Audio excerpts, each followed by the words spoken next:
Setup है, इसमें strategy बहुत सिंपल होने वाली है। हम लोग एंट्री लेंगे जब भी ये वॉल्यूम है, पर्टिकुलरली इस वॉल्यूम का नाम रिलेटिव वॉल्यूम है। तो रिलेटिव वॉल्यूम जब भी 1.5 के अबव जाएगा, मतलब लास्ट जितना मैंने इंडिकेटर्स का टाइम पीरियड लिया है उसमें ये पर्टिकुलर वॉल्यूम सबसे हाईएस्ट है और ये पर्टिकुलर कैंडल बना रहा है, ठीक है। जब वो कैंडल आएगा तो हम लोग एग्जीक्यूट करेंगे और उसमें जो स्टॉप लॉस हम लोग प्लेस करेंगे, अभी हम स्टॉप लॉस रखेंगे क्योंकि वहाँ पर तो प्लेस नहीं कर सकते। However we will keep the stop loss just if green candles appears then उसका जो लो है वो अपन स्टॉप लॉस रखेंगे। If red candles appears then उसका हाई अपन स्टॉप लॉस रखेंगे। अगर वो हिट हुआ then we'll exit from our trade. And apart from that one more thing is there, क्योंकि जब भी ये कैंडल्स बनती है ना, the move is not like कि आपको बहुत ज़्यादा 100 पॉइंट्स 200 पॉइंट्स का मूव दे देगा। It is not possible. तो it gives you may might be like it 20 points 50 points something like that. तो हमको क्या है, छोटी छोटी चीज़ें या तो प्रॉफिट बुकिंग करके निकलना पड़ेगा या फिर हमको एक चीज़ करनी पड़ेगी कि यार जब स्टॉप लॉस अपना एक पर्टिकुलर 10 पॉइंट आ गया तो अपने को जो स्टॉप लॉस है उसको ऊपर ले जाना है, ट्रेल करते जाना है। कहाँ पर, वो अपने को ऑप्शन में करना पड़ेगा ताकि हम लोग जल्दी से निकल पाए पोजीशन से। अदरवाइज़ क्या होता है, फिर रॉन्ग मूव आता है, मतलब या फिर कोई भी चीज़ सस्टेन नहीं करेगी ना, हमेशा कोई ना कोई दूसरा प्लेयर तो आएगा मार्केट में, तो उस टाइम तक हम लोग निकल जाएंगे प्रॉफिट में। Let's see how does this strategy goes. ये मैं थोड़ा सा बहुत सारा सोच विचार करके लेके आया हूँ strategy. Apart from that we have this are volume balance indicators also. So it indicates that whether the volume is increasing or decreasing. So you can see here it is increased then it is decreased. So it's almost similar.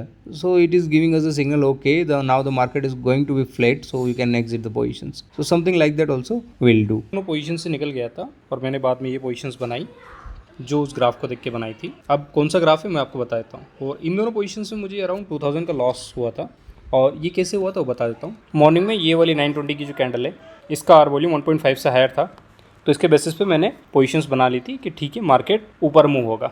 और मैंने इसका stop loss रखा था इसका lower point, जो कि उसके बाद नेक्स्ट दूसरी कैंडल में ब्रीच हो गया था। तो 927 के अराउंड मैंने पोजीशन उसके बेसिस पे एग्जिट कर ली थी। I was having the loss of 2000। You can see here 927 पे एंट्री है, 934 पे मैं लीव किया। फिर 1351 पे मैंने एक और इंडिकेटर यूज़ किया, तब मैंने कुछ और एनालिसिस किया और मुझे पता चला कि यहाँ पर कुछ पैटर्न्स फॉर्म हो रहे हैं। मैं आपको पैटर्न्स भी दिखा देता हूँ और उन पैटर्न्स के फॉर्म पे कुछ पोजीशंस बनाई जा सकती हैं, जो हो सकता है ओवरनाइट भी छोड़नी पड़े और हो सकता है कि सेम डे भी क्लोज कर दे। तो ये वाले पैटर्न्स बन रहे थे, फैलिंग वेजेस, इसका टारगेट, सब चीज़ें आ रही थी। तो मैंने उसके बेसिस पे एक आयरन कॉन्डोर एग्जीक्यूट किया था। आयरन कॉन्डोर में रिस्क थोड़ा कम हो जाता है, रेंज अच्छी मिल जाती है और ओवरऑल जो प्रॉफिट एंड लॉस है वो भी थोड़ा मैनेज हो जाता है।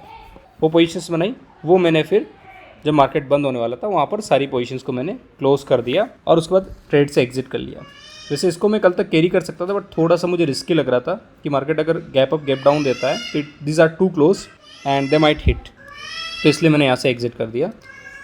And if you see the today's PNL, then today's PNL is 2677। I know most of it like might be like 200-300 would go into the brokerage and all this charges also, but then we have ended up in the green today. So it's been a long streak, like around last 3 to 4 days we were making loss, and this day only we have made the profit.